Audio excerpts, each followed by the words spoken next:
Terima kasih telah mengunjungi link YouTube saya.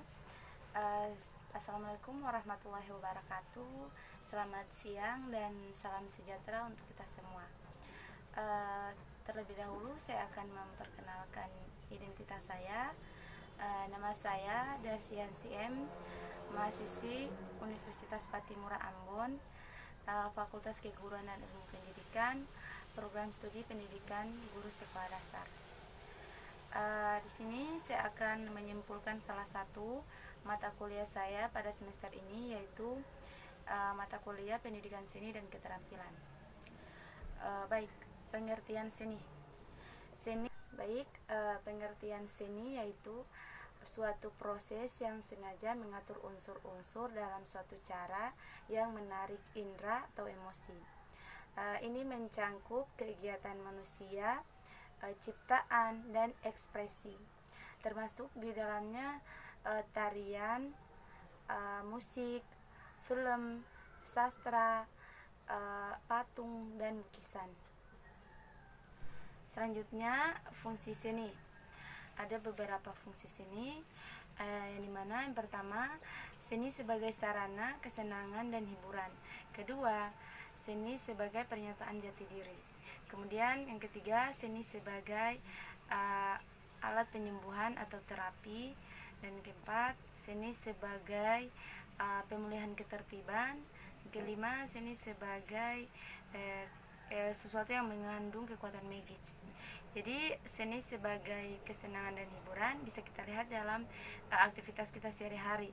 Jika kita mempunyai sebuah masalah dan di situ kita stres atau depresi atau galau untuk menghadapi masalah tersebut, kita membutuhkan ketenangan. Kita bisa memutar musik untuk menenangkan diri kita atau menghibur kita.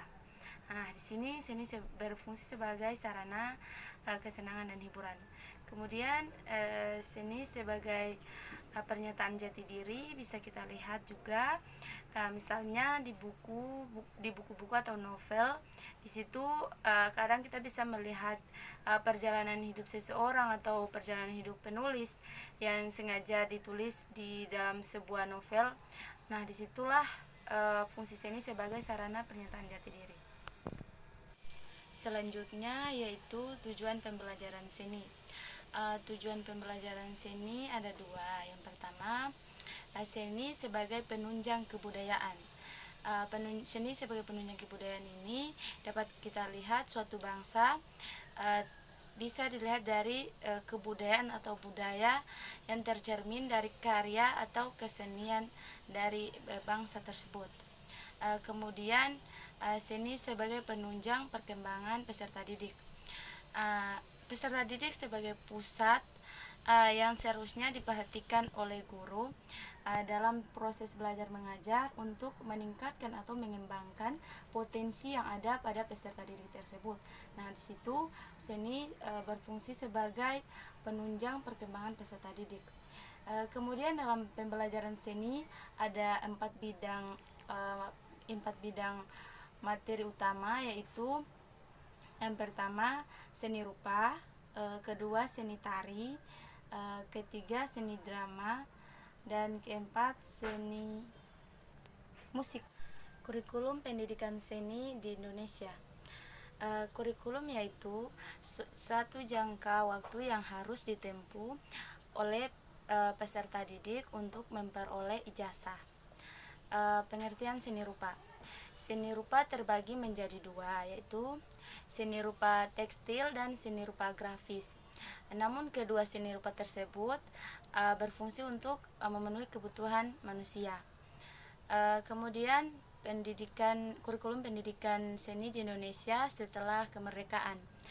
Kurikulum pendidikan seni di Indonesia setelah kemerdekaan masih mengikuti kurikulum pendidikan seni di Belanda, terutama di Indonesia.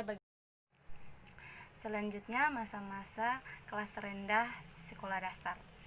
Yang pertama, siswa adanya kolerasi positif antara kesehatan jasmani dan prestasi sekolah anak. Yang kedua, suka memilih sendiri. Yang ketiga, siswa suka membanding-bandingkan dirinya dengan siswa lain jika dia rasa itu menguntungkan baginya.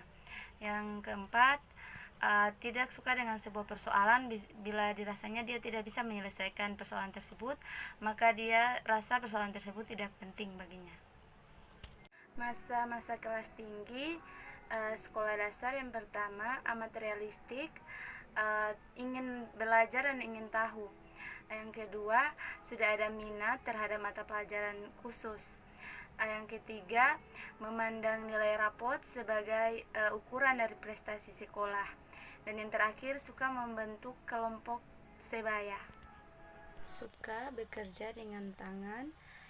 Implikasinya terhadap pengajaran seni yaitu dengan menggunakan tangan sebagai alat pembelajaran seni akan mudah dihubungkan sebagai wahana pembelajaran.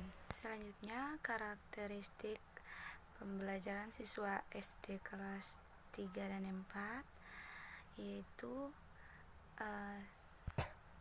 yang pertama, mata dan tangan telah terimprovisasi. Implikasinya terhadap pengajaran seni, mereka akan menggambar kawan mereka sebagai model sebaya. Kemudian penggunaan otot kecil telah membaik, sehingga implikasinya mereka bisa menggambar pakaian. Selanjutnya, karakteristik perkembangan siswa SD kelas 5 dan 6 yaitu siswa tumbuh dengan kritis dan mandiri. Implikasinya terhadap seni yaitu mereka akan berdiskusi dengan ahli dalam menilai. Kemudian karakteristik umum selanjutnya yaitu perkembangan seni rupa anak sekolah dasar. Untuk mengetahui perkembangan seni rupa anak usia sekolah dasar, yang pertama, kita bisa mempelajari teori-teori tentang perkembangan seni rupa anak sekolah menurut para ahli, anak sekolah dasar menurut para ahli. Yang kedua, dengan kita mengkaji secara langsung karya dari anak sekolah dasar tersebut. Oke, selanjutnya periodisasi perkembangan seni rupa anak sekolah dasar. Masa yang pertama yaitu masa mencoreng, itu umur 2-4 tahun. Di situ karya yang dihasilkan anak-anak atau gambar berupa coret-coretan atau masih sembarang. Selanjutnya masa prabagan.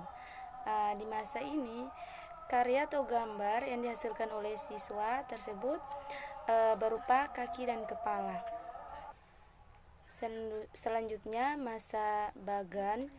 Pada masa ini siswa berusia 7-9 tahun. Pada masa ini penafsiran yang bersifat subjektif oleh siswa, gambar yang dihasilkan itu tembus pandang seperti orang makan di ruangan. Kemudian selanjutnya masa realisme awal, usia 9-12 tahun. Gambar yang dihasilkan oleh siswa sudah lebih menyerupai kenyataan. Kemudian masa realisme, masa naturalisme semu. Pada masa ini siswa lebih kritis bahkan terhadap karyanya sendiri.